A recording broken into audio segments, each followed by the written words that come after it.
this is huge. Did I get the wrong size? Why is this so big? Is this for one? One stick. What's wrong? Does nobody here love you? Do you feel Yeah, one stick is one serving. Need somebody to hold you? Have you given up? Are you giving it in? Justification. Kick the shit, take Am I the right? hit. Are you giving your all? Doesn't matter if I don't know what. Are you getting too old? Do you feel like a failure? Don't you have a good job? One that makes lots of money? Don't you think that it's odd? Don't you Why'd you think put that me it's out of funny? Is that the first Gonna get in focus if you want to get in when focus. you're asked if you're happy? Let me introduce myself. My name is Cam. I am a creator in Portland, Oregon of the barely United States. I've been making films since high school, and if you count Let's Plays and video game reels, then a little bit earlier than that. I live with Antonia Fogg, and I'll let her introduce herself in her own time, but she is a PSU film philosophy writing student graduate. And we met while working at a Regal Cinemas not too far off campus. Years later, we reconnected, and our relationship, though complicated, began to flourish. And here we are, finally in our own place, and building upon our growing interest in the film medium. Watching that branch out quite aggressively into animation, photography, and game design. But we are struggling to remain focused on the first steps. As the year of 2025 comes to a close, reflection hits. A year has passed since our last diary entry in our old series, and it's come to ripen that our desire to share is bubbling up. So as we enter another year in this ridiculously enigmatic existence in these fleshy meat bodies, I'd say I'm ready. Let's get started. This is season 2, a new chapter, ready to be written. And what story do we want? Well, that's what we're here to figure out.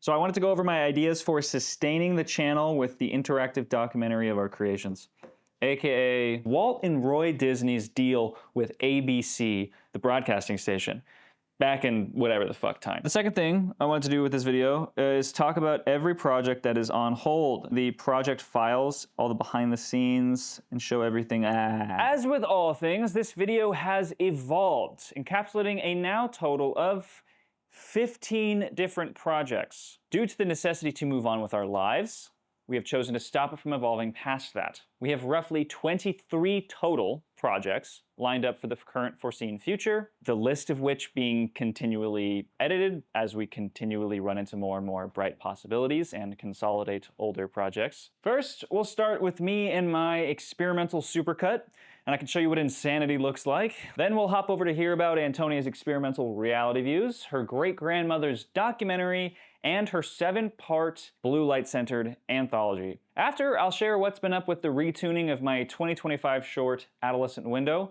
score composed by the great Ethan Grafton. Then, in an exclusive segment, you'll hear what our neighboring collaborator Ihsan is up to with his screenplay for Drag Back to Eden, divulging his struggle in writing such a personal journey, and how in doing so, he's crafting a greater understanding of the family he was born into. And finally, after all of that, we'll return home with me and Antonia's largest collaborative project to date. A film with hundreds of hours of work put into it and dozens remaining. So we need the help of the community. If you are a VFX artist looking for a small resume and experience building project, and you know how to composite 2D footage into a 3D environment, please reach out and we can figure out a reasonable commission for our currently no-budget short film.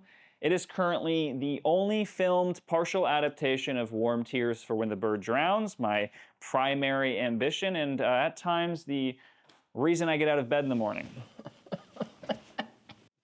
Oh my god! This is Ihsan, or Ihsan, or Ihsan, or E, as he goes by now. He is an incredibly bright person and has a huge passion for societal change that aligns quite fruitfully with me and Antonia's vision for a potentially better future under our theoretical stupid brains. Oh my gosh, I've been like hanging out with this cool group of artists. Like the open mic I was invited to, RKOing myself, me being paranoid, me learning how to relax. Not sure if that's gonna make the cut. I hate body horror, but it seems like the next goal into making. What have you been working on lately? Oh shit, the beach picture. So all of this. Oh wow, and they just like separated per There's day. 34 of these times. Holy shit. So this is every piece of footage that I have, and I put it in this timeline, and the goal of the project was basically just to be like, oh, I'm reflecting. Okay, how does it feel to reflect? So there's me sitting, listening to the music at the old place, and then I end it with this as well. This is like after the reflection. But this is an hour of footage from my life. Like, this is a lot. And I watched this 2 years ago, and I've watched it probably like 4 times now, maybe. That's my dad. He's dead. After I made the supercut of my life, I was doing a supercut of all the footage I had with Antonia. I ended up getting up to 9 months of footage, and then I stopped doing it at that time. I was like, this is getting a little bit weird. I feel like I'm not really attached to my reality anymore. So then I took a huge gap, and now we're at 34 months. And so I'm going through all of it. 2023, 2024, and then the full year of 2025 that is almost to a close. But like a lot of this stuff is pretty vulnerable. So it's just there. We'll do what I've done of 2023 so far. It's really weird. It's where we're at now, right? I look so young. Yeah.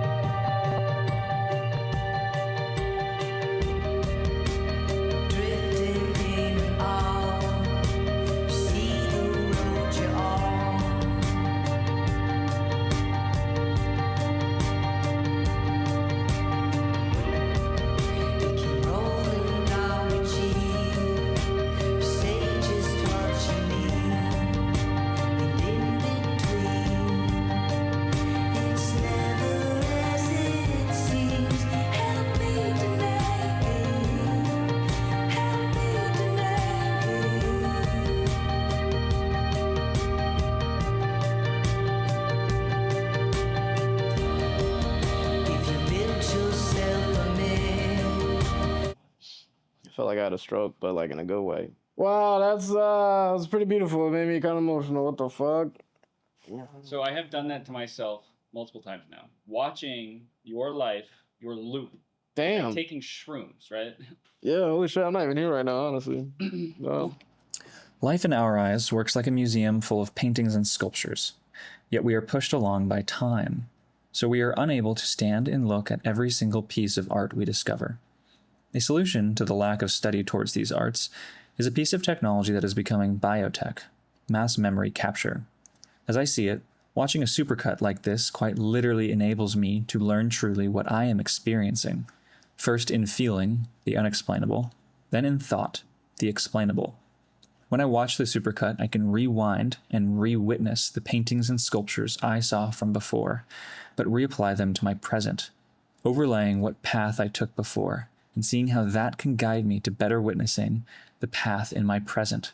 This technology rivals the effects that psychoactive drugs like weed and shrooms have had on my mind. I have to go through every single frame to make sure there's nothing too crude in here, because one of the big interests I have in this is being able to hit the pause button at any moment, and you get a glimpse in time. So when this video is playing at like fucking 30 FPS for potentially 30 minutes straight, and you get to watch almost 3 years go by, I forgot standing right here talking to my mom at some point. Now I have proof that moment existed. So the pink is what has been sped up unnaturally. When things linger too much on the eye, oh, okay, so there's people in this location, this is what they look like, and this is how it feels. Once you get that, you're gonna get bored. Just squish that one a little bit, make it a little bit quicker. All right, let's get to work. All right, so now I've gone through the entire timeline, and I've basically resized and reimaged, rotated. So now I can go through and color grade the camera footage, because the camera footage, most of the time I shoot in log. So here we have 6 hours of footage. Compare that to February's 15 hours. So SuperCut month completion counter out of 34. That is another one down. I still have a lot to do. Oh, that sounds so fun. I haven't played this game in so long. I met a lot of people since living in Alaska. I met a lot of people in Alaska. And I keep everybody in my heart and my mind is like people who I've genuinely felt like I understood, or I was able to touch and interact with them in some way, and I want to, I want to lift them up somehow. I want to inspire more people.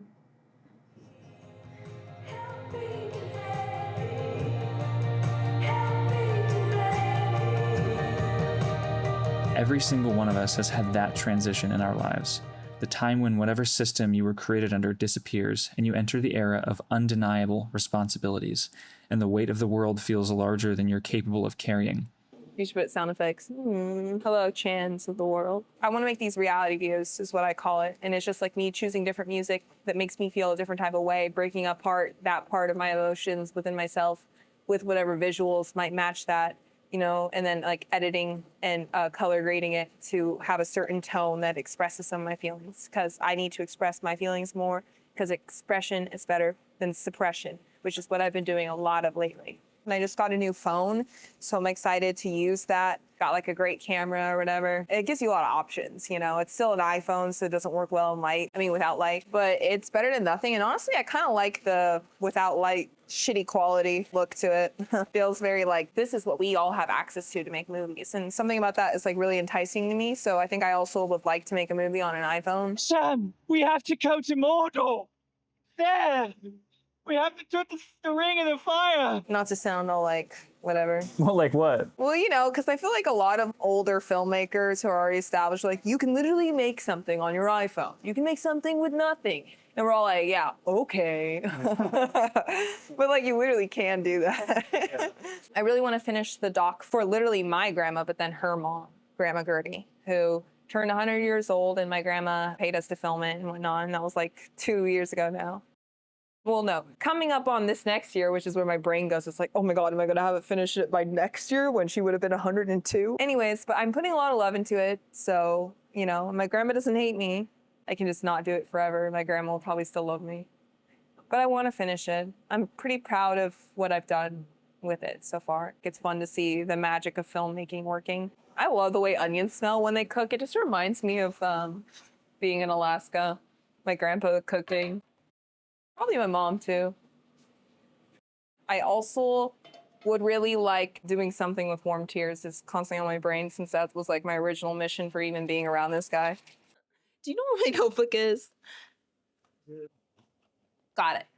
We have blue light in the middle. This is like the big feature that I want to make. It's my big, you know, magnum opus or whatever. And then I have reality reset, part of the larger idea of this reality view thing, people who can project their reality in different kinds of ways, whatever reality, it's like an anime thing. Reality reset is sort of like dark male character who kind of can't change. He kills himself, wakes up and doesn't remember any of it, but then slowly throughout the day, little things remind him of the past reality he lived before he killed himself. And it all comes back in a rush. It sort of gives him motivation to do something with his life. It's short-lived or whatever, and sometimes it leads him to do things that makes him want to kill himself again. There's a lot of emotions going into it that's kind of like, you know, hating a capitalistic life. You know, this person works like a minimum wage job, early 20s, and they're not really doing anything in their life. They don't have any friends or girlfriend, blah, blah, with their mom. I'm trying to tap into that energy because I'm also that person in a way. So this is a plot point in the story, but I also think it encaptures it perfectly. Kill yourself. Become a different version of you. We have the high life. It's this story about a girl who kind of dreams of having money in sort of this ridiculous manner of like, if I have money, then I have like these shoes and these clothes and I can do anything I want type of thing. But really it's just like she's imagining a fairy tale within capitalism for herself, sort of really leaning into that idea. How does a girl use her advantages to get that? One of the ways she uses it is by, you know, taking sexualized images of herself and posting them, and then also going on dates with what I'm calling them as the gooners. And I'm kind of, you know, doing a deep dive into like what people who are like that. I just want to pour a lot of love into these characters that are sort of stuck at the bottom, you know, like this high castle where all the elite are in capitalism, and then there's these characters at the bottom dreaming to get there or something, or dreaming for some kind of high life. It's very heavily shoujo anime, like if you've ever seen Skip Beat. I want to do like anime overlays and stuff, and I want the character to be really expressive like that. Originally, I thought maybe there would be a character on the outside, but I think maybe it's just the characters in the TV. It's like this weird concept consciousness. They're watching a TV, you know, this is like The Wizard of Oz. Definitely a lot of my child self going into it. Get on your knees. That's when kind of pouring my perversion into. It's like this kind of alternate set of world. It's the one where I really want to get into set design. So I kind of want it to be set all in the forest, like the classroom in the forest, a house in the forest. It's got like, you know, lamb and wolf themes kind of, or rabbit. Like a girl is looking at another girl. It's sort of sapphic, I guess. It's all about power and religion, basically. That one is the one I'm like the least sure about, but I can feel it. It's pretty potent. Maybe it's like a girl wearing a lamb's coat, wearing a wolf's coat. I don't know, something about it. It's about the cycle of corruption. Sexually is a big thing, but just corruption in general. Her coming to discover that corruption within herself and showing the audience both the perpetrator, her father, doing it to her, and then her unknowingly doing it to someone else, and then digesting that. We have murder, heavily based. Am I going too deep into this? Okay. These existential kids, 20s and younger. So, murder, heavily based on beach house music. Kind of got the inspiration from when me and Harrison, Cam now, Harrison then, were out at the beach and we were coming back and we were looking at the stars and listening to music, and I put some beach house on. Pink Funeral, I think. I was just thinking about how scared I felt, but like it was worth it to experience what we were experiencing, and I think something about that led me to think of what if we got murdered right now? I think I would just die feeling like the bliss of like existence in the universe, and something about that was like, yes, that. I want to do that with like sparkly blood or something, and something that kind of like, I don't know, I just want like vibrant colors and like, you know, what it feels like to come home after school on a rainy day, but then death of that. So it's basically like an existential fear sort of death, but how that goes to the wayside when you're experiencing everything. And then it's contrasted by the murderer, who is an older male, is what I'm thinking, who kind of has suppressed all of that feeling, can't feel it anymore. And so that's part of the reason why they're murdering. And then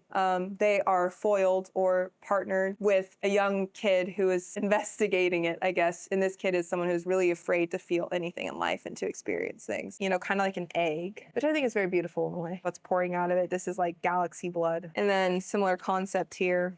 Help Me is the other one. This one's kind of documentary mixed with narrative. It's about what it's like to live in the city for everybody who lives in the city. People I see all the time. Houseless people, people who work minimum wage jobs, people who are, you know, middle class, maybe work like office jobs, blah, blah, blah. People who I encounter. I don't encounter the elite. I encounter the people of the city. And so Help Me is a lot about the advice that we all give each other. If you literally just like look at an image of like a movie and then somebody puts a quote on the subtitles of it, something like base that helps you think about your life, that's kind of what I'm putting into Help Me. I want to like condense all of those things and then have people sort of digest them as like a version of love, I guess, that we give each other, even though maybe all these things are cliche or they don't help, or maybe they do help, or maybe I condense them, they will help. And I just want to get out a lot of like this is how I feel as a person in the city. I think this is the one where I can do that the most, where I can just be like journaling, and I think people will relate to it. That one has like vignettes of other people talking, or me like, you know, going through other people's lives and whatnot. I think I want it to be like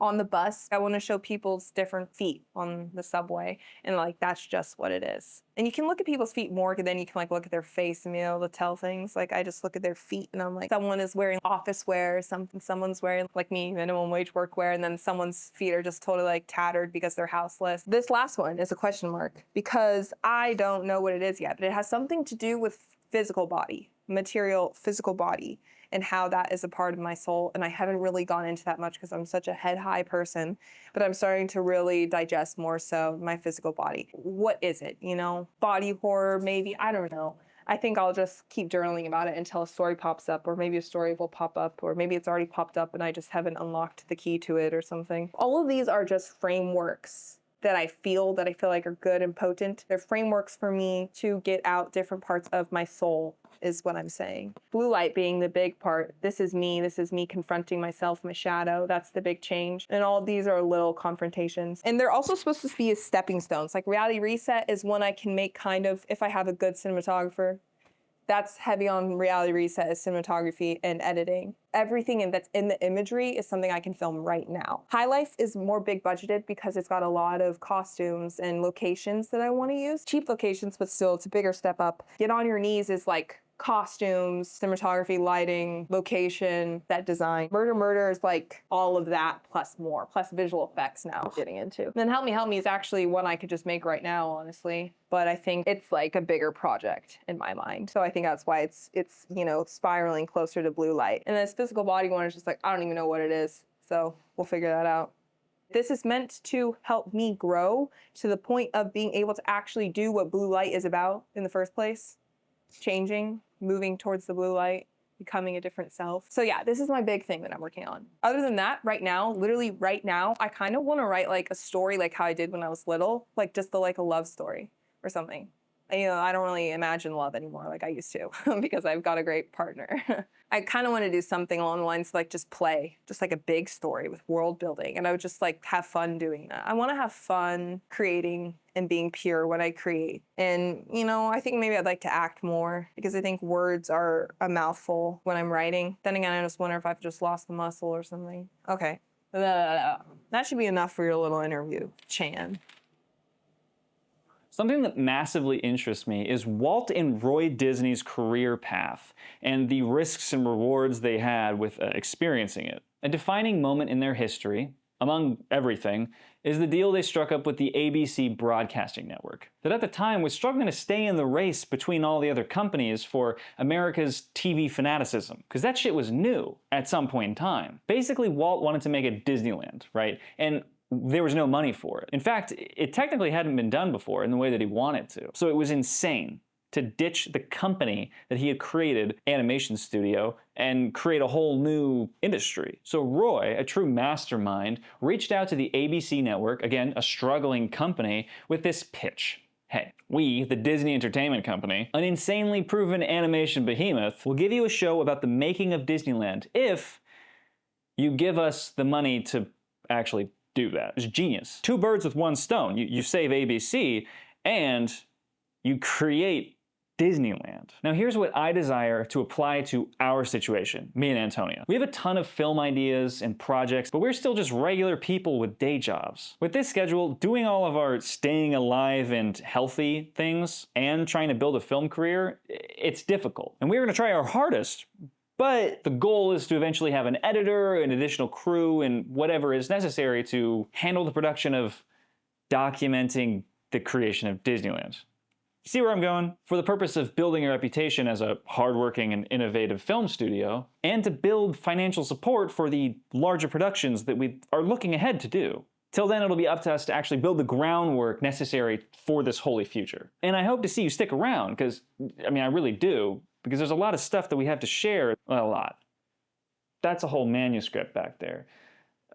It's over 100,000 words, and there's endless stuff inside of that big brain of Antonia's. Anything that we make now is fractionary to the potential that we see in each other and in the friends that we have around us. The growing crowd of people frothing at the mouth to just make some beautiful experiences that, you know, we have the preference of viewing at a theater in time, but for now, let's open up. YouTube will do. Make sure we don't see our horse porn that we have locally stored on our server. Outside of the SuperCut, the other projects I'm working on. So, If I Was Gone is a score composed by Ethan Grafton. Him and I jumped on a Discord call and we hashed this shit out, as well as Dreaming of the Height. Initially, I had Beyond This Moment by Patrick O'Hearn. And then the edit of a flat sound song from his Sleep album, Summer or Spring. They fit the vibe, they were good, but we wanted to make something fresh. We worked on this, coming together very nicely.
We have not worked on this in months, I think, because I moved. Oh, right? it smells good in this place. And I wanted a break. I gotta fix the bird audio ducking in the New World intro, which there's an audio issue happening here. And then I gotta dub this final scene. Antonia has to do some audio dubbing, because it's just the audio just sounds like shit, dude. I watched Great Antonia on the trip. It just sounds metallic. And it's because I was holding the camera, doing movements, and we couldn't hide the mic anywhere, and it would be bad back here. If we had another person who was a sound person, we could have a little mic off camera right here, but we didn't have that. So yeah, she put on freckles. Cute. Okay. Then I'm curious, I kind of want to try the DCP version of it, you know, edit a DCP and maybe upgrade the audio and score to a 5.1 surround sound. And then I want to invite Ethan over to the theater I work at, watch Adolescent window in the theater with the sound and blah, blah, blah, and just take notes as a final viewing of it before posting it. And that'll be cool. And I have a little present for Ethan.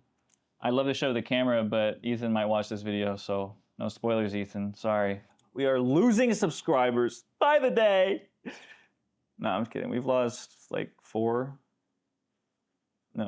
something like that. 5 since we stopped posting. All of our diehard fans.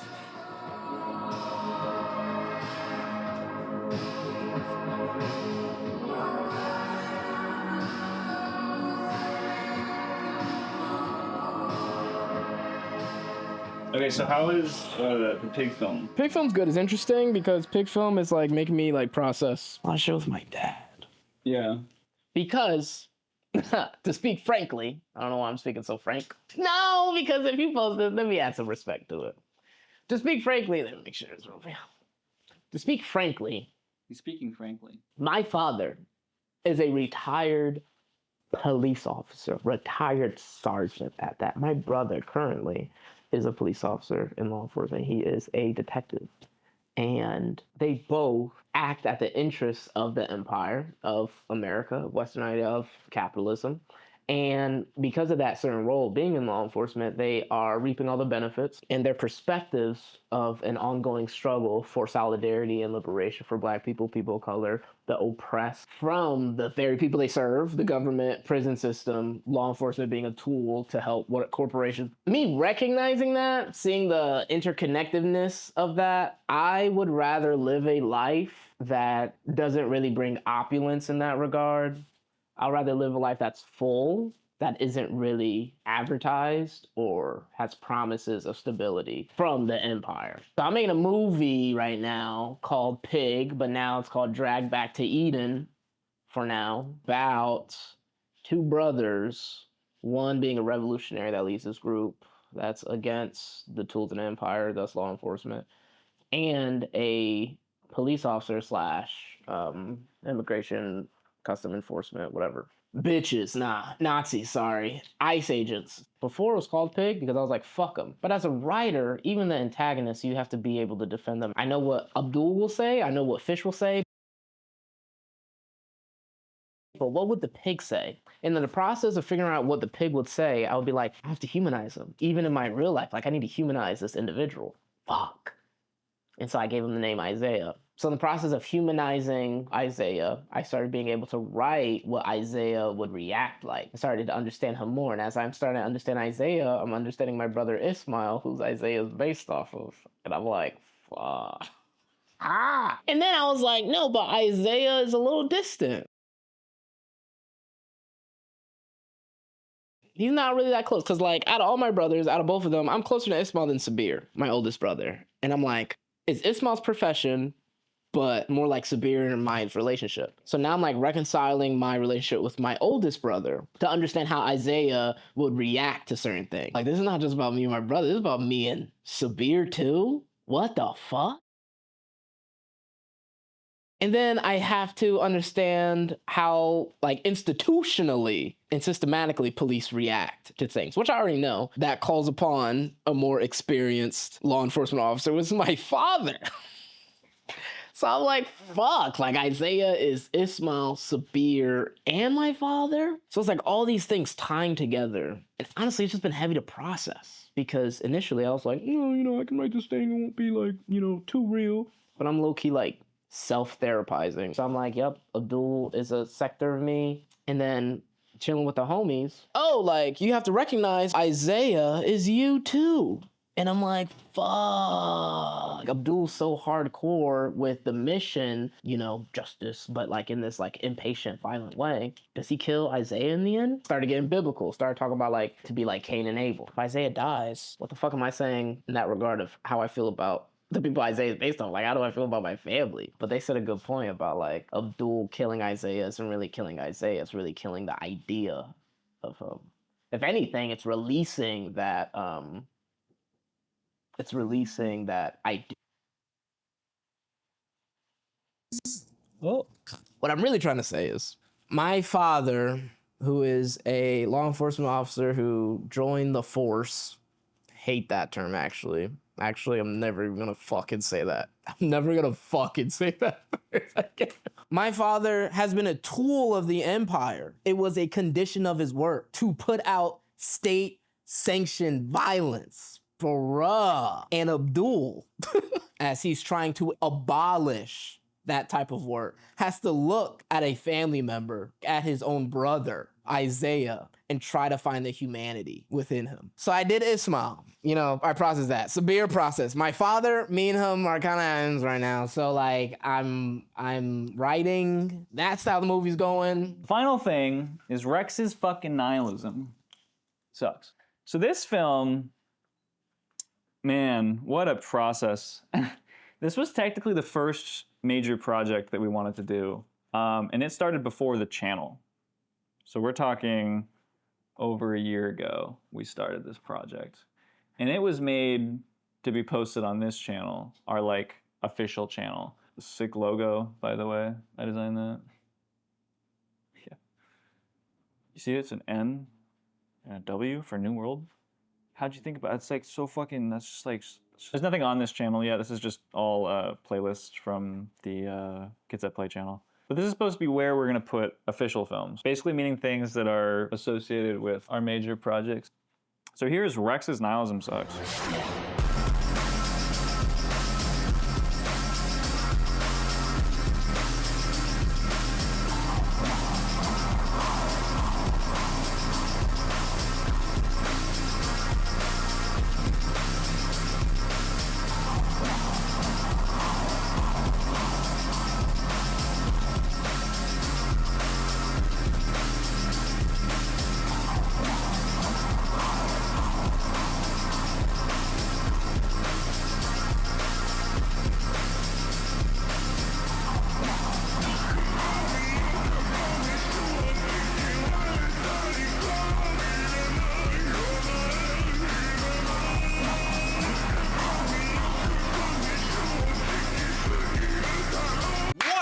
Everyone. It's your boy, Vinsor. And I'm a little tired from my last stream where I just tattooed my...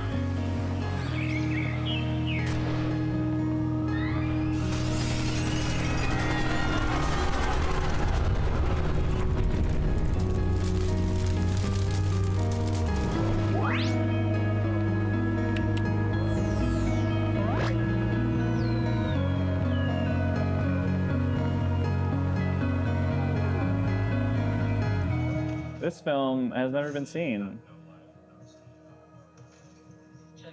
And it's because of how much VFX that I tried to shove into it without knowing anything about it. The initial script was a lot simpler, but then I just wanted to get it as close to the source material as I could, and so I made a pretty major change. Basically decided to add VFX. All of this is supposed to be in black space initially, but I was like, nah, bro. I'm gonna just put it in this box because this is what it's supposed to look like. But it like, you know, a lot of extra work. No, it doesn't have to be just physical. I have to render all of these things with the updated sprites and stuff, and then also redo the backgrounds because they're not finished. What would I be ignoring? You're feeling something. You know, the shadow, the fake shadow, because it's 2 layers, right? We have the fucking, just bring it up, dude.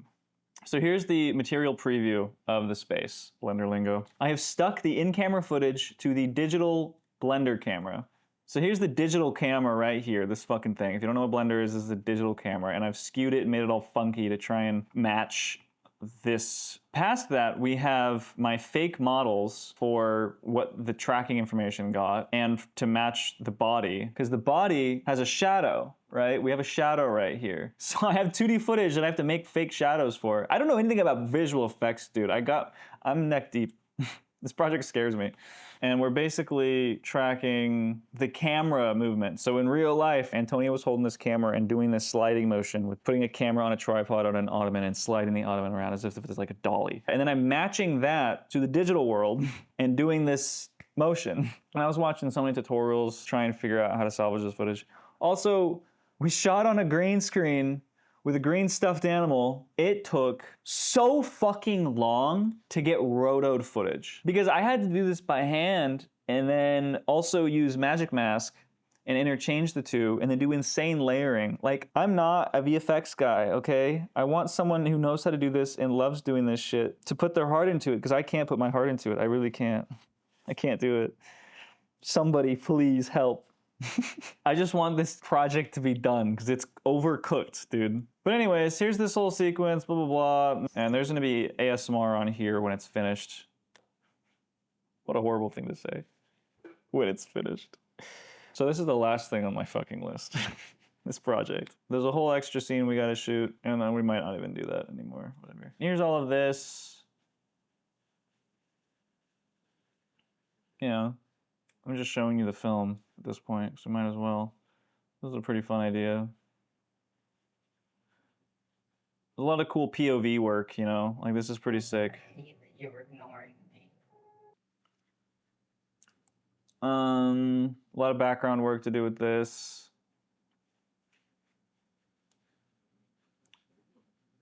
I haven't even started this scene. That's all one JPEG that I stretched and skewed to fit the background.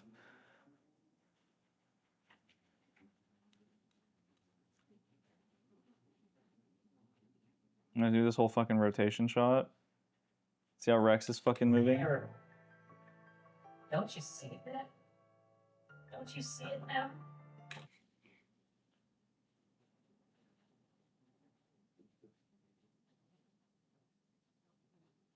You see why this stresses me out? I'm in way over my head, dude. I don't know anything about this stuff. I almost just want to post it raw and be like, LOL, I'll never finish this project. Check it out. Because I need a larger team. I don't got that right now. I don't have anyone in the VFX department that I know. Because I didn't go to college, so I don't have any friends. So that's that project. There's nothing else really to talk about with it. Look at this. This is footage of a fucking cloudy sky that I darkened and made into a big sphere to wrap around the window, like I used to do in old video games. It's really cool, like, do digital stuff like that. We have now talked about Rexx's Nihilism Sucks, the film part. Now, the final part. Me and Antonia were trying to solve some story, character problems, and we ended up down this rabbit hole that I kept fucking unraveling because I couldn't stop myself. If the VFX wasn't already enough, it got all the way to the point where there's a prologue now.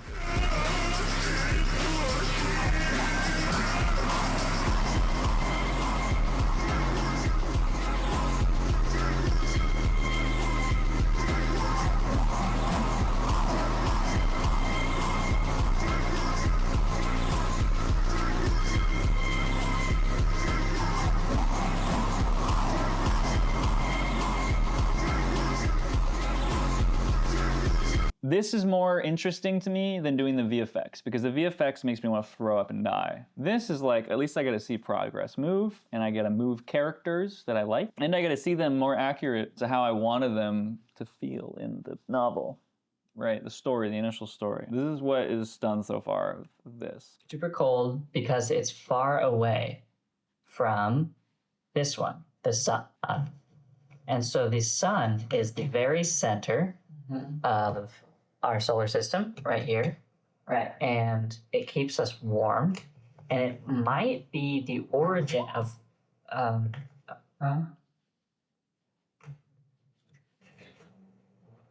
Max? What's what is that? I'm not sure, actually. You don't know? That's Well, that's a square. Yeah, but I like it. what is it doing on your wall? Yeah, it's so new. I've never seen anything like it. And if you didn't make it, then where did it come from? It's a picture of the window, or drawing. Rexx, And then we pan up to reveal the character. I don't know. These eyes. Similar eyes. Okay, and we fade down. We got a little loading things. And then we're in the gameplay section. Guess what the mysterious square is? Well, all right, Max. What do you think it is? And then I haven't animated this segment yet. I have production key and post-production key up on the wall. That is basically a progress bar for what needs to be done with this project. So you can see there's a lot of animation there, and there's big gaps here. It's because there's none of this is done. There's a whole emotional drop, blah, blah, blah. When you were showing me the... Okay, and then there's... Oh... Rooms... Max, why is... I'll turn off the background for now. Why are the clouds moving? More window. The window is open. It's a real window now. Like it is in the short film. We were just playing a game, Max. Yeah, it's just we were... What is out there? Rexx, what did you... Okay, and then there's more. I'll turn the background back on for a second. But you can see it's the same room. You got the window, the walls, the TV, the drawing, the carpet, the characters, the mural.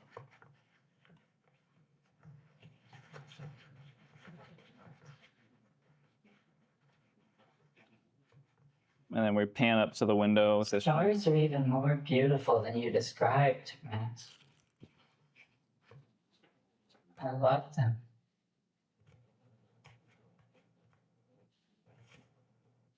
Hey, don't you want to know what's out there?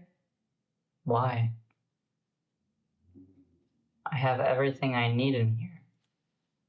I'm safe. He's looking at the TV now. So you're just gonna hide in this box?